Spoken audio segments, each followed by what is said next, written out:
All right, let's begin our operational analysis of the Gipuzkoa campaign. We'll be conducting a breakdown of the key military operations that unfolded between August and September of 1936. It's important to state that the content of this briefing is based exclusively on the information from the Batallas Guerra Civil project, researched and compiled by Colonel F.J. Victor Rodrigo. We will proceed in 4 phases. First, we'll establish the initial situation and objectives. Then, we'll analyze the maneuver on Irún. Third, we will focus on the decisive Battle of San Marcial. And finally, we will cover the occupation of San Sebastián. So let's turn to our first point, the initial situation on the ground at the start of August 1936. By early August, the initial momentum of the nationalist columns advancing from Navarre had effectively stalled. The front had hardened, preventing any further rapid penetrations. For the Republican forces, the strategic posture had shifted entirely from offensive action to one of pure defense, focused simply on holding the line. When you look at the opposing forces, you see a significant asymmetry. The nationalists possessed superior organization and a clear command structure, but they were critically short on heavy artillery. This meant that speed was absolutely essential for them. The Republicans, on the other hand, had access to captured weaponry, but were fundamentally crippled by a fractured command. Various militias and political factions were not coordinating their actions, and, crucially, the powerful Basque Nationalist Party, the PNV, was withholding its forces from the fight. The nationalist plan, therefore, was a 2-pronged operation. The main effort was strategic: to seize the city of Irún and, most importantly, seal the French border, thereby isolating the entire northern front. A secondary effort was directed down the Oria Valley, with the objective of outflanking San Sebastián, which was considered a key political target due to its international profile. Now, the primary obstacle for the attackers was the terrain itself, specifically the area known as the entrenched camp of Oyarzun. The forts there were old, but that wasn't the main issue. Their defensive value came from the extremely rugged and mountainous ground they were built on. The orography, the landscape itself, formed the real defensive barrier here.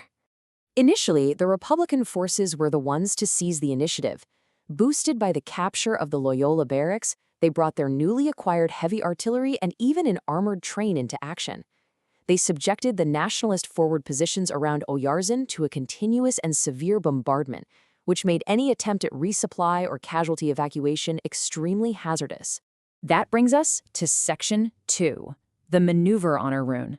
Let's break down the opening operational moves of the nationalist offensive. If we analyze the terrain, you can see 2 formidable natural defensive lines that protect Irún. The first is a ridge formed by the peaks of Peñas de Aya, Urlais, and Pagoganya. Behind that lies a second line, which is anchored on the high ground of Aleza, Zubilzu, and the key position of San Marcial. These would have to be overcome in sequence. Between August 5th and 15th, Colonel Beorlegui's columns executed the first phase of the plan. Through a series of very difficult night attacks, they successfully seized control of that entire first defensive line. This action was critical, as it secured a solid line of departure for the main assault towards the Bidasoa River and Irún itself. This brings us to the critical turning point of the entire campaign. Section 3, the Battle for San Marcial. This single location served as the absolute linchpin for the defense of Irún. The tactical value of San Marcial cannot be overstated. This high ground completely dominates the approaches to Irún and the International Bridge. Taking it meant sealing the border and, effectively, breaking the back of the entire defense. After an initial flanking maneuver failed, Colonel Beorlegui made the decision to proceed with a direct, frontal assault. The Republican commander, San Juan, recognized the vital importance of this position and massed his forces to defend it. This included local militias, battle-hardened Asturian miners who were experts with explosives, and even a contingent of international volunteers. However, his desperate requests to the PNV for reinforcements were once again denied, which highlights that fatal disunity within the Republican command structure. The initial assaults on August 25th and 28th were repulsed with heavy losses.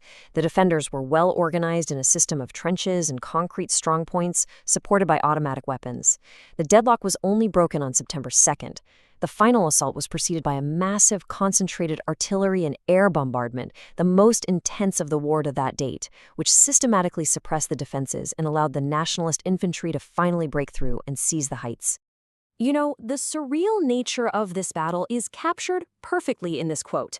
It was fought in full view of the French border. The international press and curious onlookers literally gathered on the French hillsides to watch the fighting unfold, with some locals apparently even renting out windows for a better view. The fall of San Marcial leads us directly to Section 4, the occupation of San Sebastián. With the defensive linchpin taken, the entire Republican front began to unravel. Now, while the main effort was focused on Irún, that secondary advance down the Oria Valley was making critical progress. Between the 1st and 10th of August, nationalist columns had already secured the key town of Tolosa, beginning the process of outflanking San Sebastián's defenses from the west. And this is where the two nationalist advances begin to converge. By August 18th, the capture of Andoin meant they were threatening to sever the main communication lines between San Sebastián and Bilbao. For the Republicans holding the city, this was a catastrophic development. They were on the verge of being completely encircled.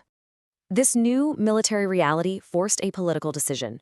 On September 12th, Republican military command informed the political leaders that the situation was hopeless.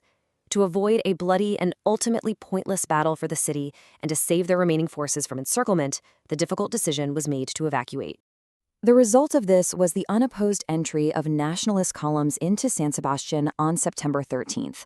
The city was taken intact, without a single shot being fired in its defense, a direct consequence of the successful operational maneuver that had made its defense militarily impossible.